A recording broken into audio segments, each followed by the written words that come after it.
بدأوز بالله من الشيطان الرجيم بسم الله الرحمن الرحيم الحمد لله رب العالمين اللهم صل على سيدنا محمد الفاتح لما أغلق والختيم لما سبق ناصر الحق بالحق والهادي إلى صراطك المستقيم وعلى آله حق قدره ومقداره العظيم.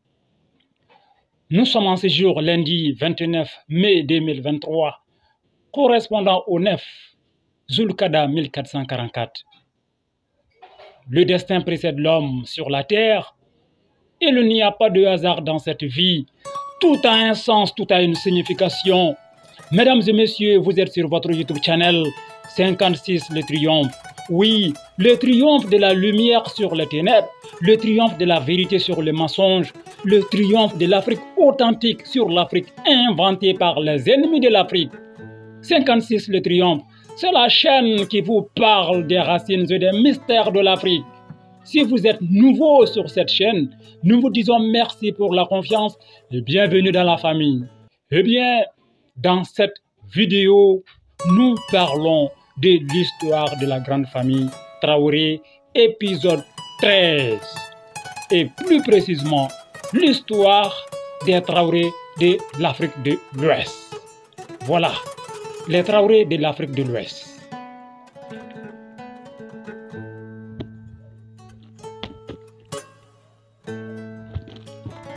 Bienvenue à toutes et à tous. C'est votre serviteur le guide Koulibaly depuis Dabou. Restez avec nous, on se retrouve tout à l'heure.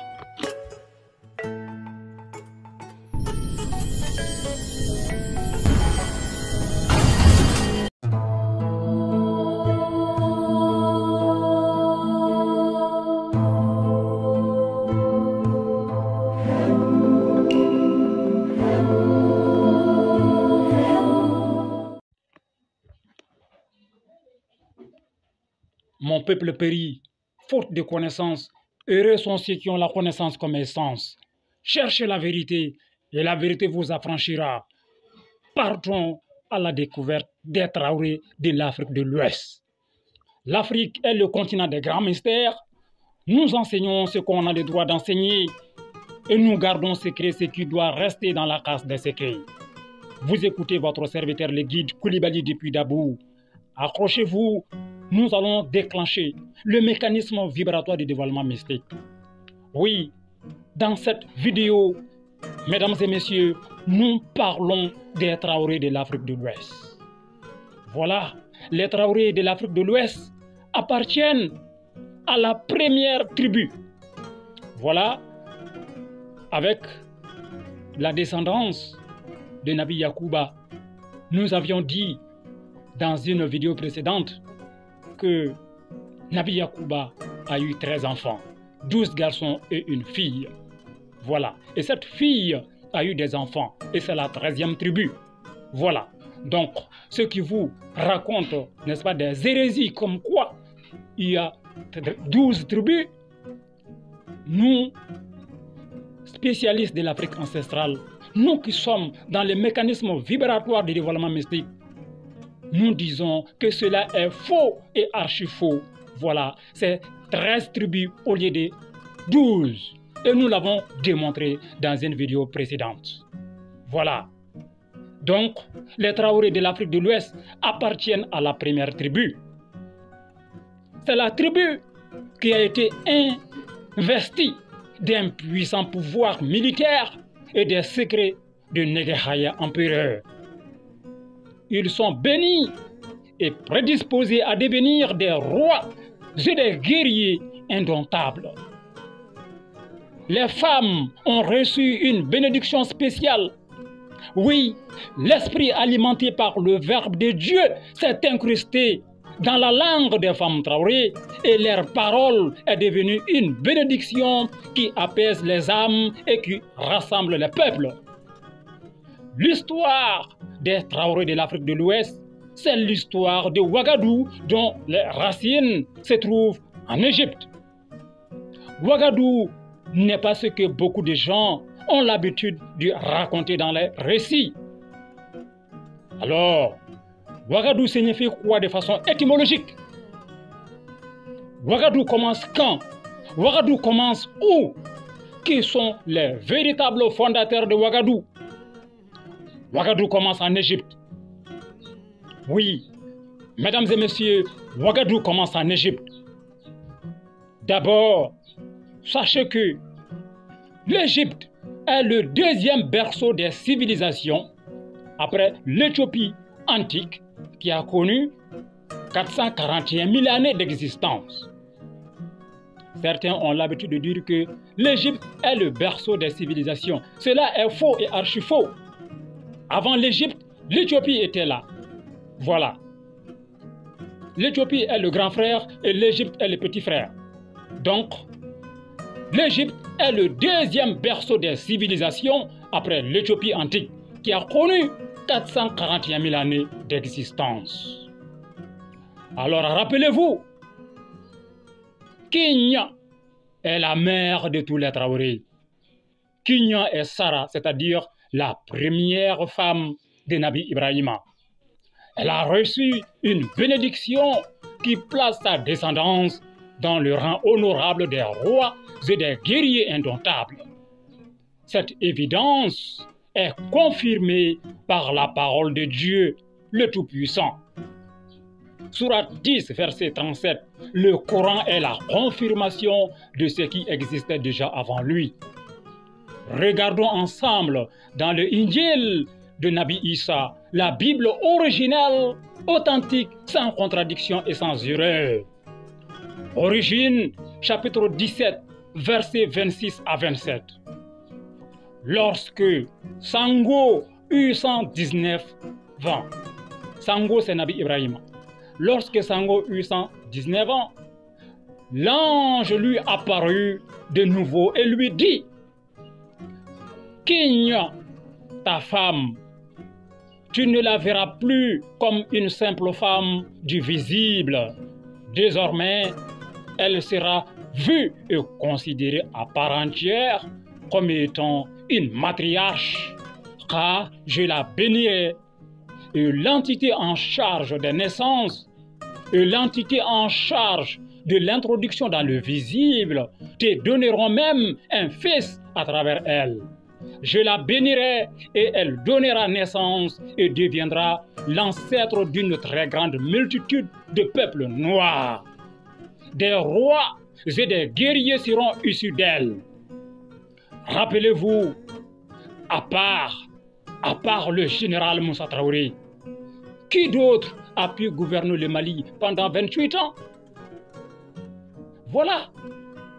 À part Touramagan Traoré, oui, mesdames et messieurs, à part Touramagan Traoré, qui pouvait tuer le Djinna Kafri qui se trouvait dans la grotte mystique de Banjul en Gambie? Oui. Qui n'a pas entendu parler des exploits héroïques de Babemba Traoré, de Tchaba Traoré, du prophète David et de son fils Salomon? Voilà. Qui n'a pas entendu parler de Babemba Traoré, de Tchaba Traoré, du prophète David, c'est-à-dire Nabi Daouda, et de son fils Salomon, Massa Suleiman, Dunyamara Massa? Donc, la parole de Dieu vient de clarifier la situation. La suite de cette page d'histoire, c'est qu'une partie de la première tribu va se rendre en Égypte, le deuxième berceau des civilisations. Eux, on les appelle les guerriers Ouagé. Oui, on les appelle les guerriers Ouagé. Nous sommes en Égypte. Après avoir existé pendant 200 000 ans, donc 2000 siècles, la civilisation égyptienne va connaître un développement et un rayonnement sans précédent grâce aux Ouagé. L'habileté et la bravoure des guerriers Ouagé avaient impressionné le grand empereur de l'Empire antique d'Égypte.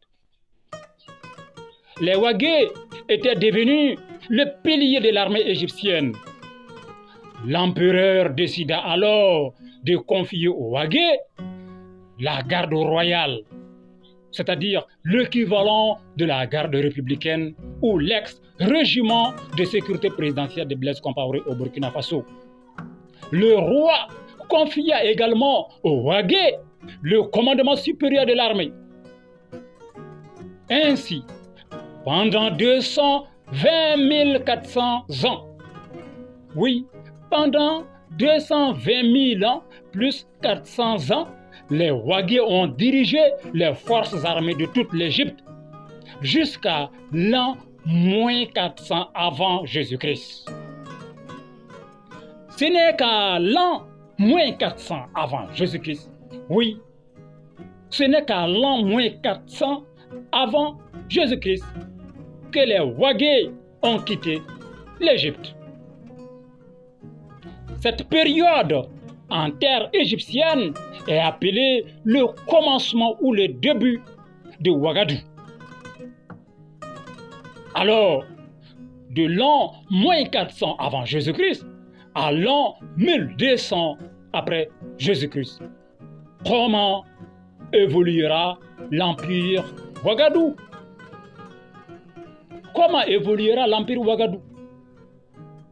De l'an -400 avant Jésus-Christ à l'an 1200 après Jésus-Christ, comment évoluera l'empire Ouagadougou? Mesdames et messieurs, vous êtes sur votre YouTube channel 56 Le Triomphe et vous écoutez votre serviteur le guide Koulibaly depuis Dabou. Avant l'an -400 avant Jésus-Christ, certains Ouagués avaient quitté l'Égypte pour s'établir à Darega. Là-bas, à Darega, le patriarche, oui, le patriarche a connu 400 ans de longévité. Puis un jour, le patriarche des Ouagués décède à Darega. Ce décès provoque le retour des Ouagués en Égypte. Entre-temps, Darega est restée une ville fantôme où les mystères, les secrets et les esprits gardiens du passé se côtoient. Cette aventure fut la première tentative d'extension de Ouagadougou. À l'an -400 avant Jésus-Christ, marque, oui, l'an -400 avant Jésus-Christ, marque le début de la deuxième tentative d'extension de Ouagadougou au-delà des frontières égyptiennes. Mesdames et messieurs, vous êtes sur votre YouTube channel 56 Le Triomphe et c'est votre serviteur le guide Koulibaly depuis Dabou. Cette fois-ci, c'est toute la tribu Ouagué qui a quitté l'Égypte. Ce jour-là, la caravane des Ouagués était dirigée par le patriarche Dinga. En effet, les Ouagués iront d'abord dans le pays du Himyar, actuel Yémen, en passant par le pays de Mundo, actuelle Éthiopie. Fin de cette vidéo, fin de l'épisode 13. C'était votre serviteur le guide Koulibaly depuis Dabou. Merci infiniment à tous les abonnés, à tous les followers. Voilà, merci à tous ceux qui nous suivent, à tous ceux qui nous écoutent. Tous les jours, constamment sur notre chaîne YouTube 56 Le Triomphe. On se retrouve dans une prochaine vidéo. Merci infiniment. Assalamu alaikum wa rahmatullahi wa barakatuh.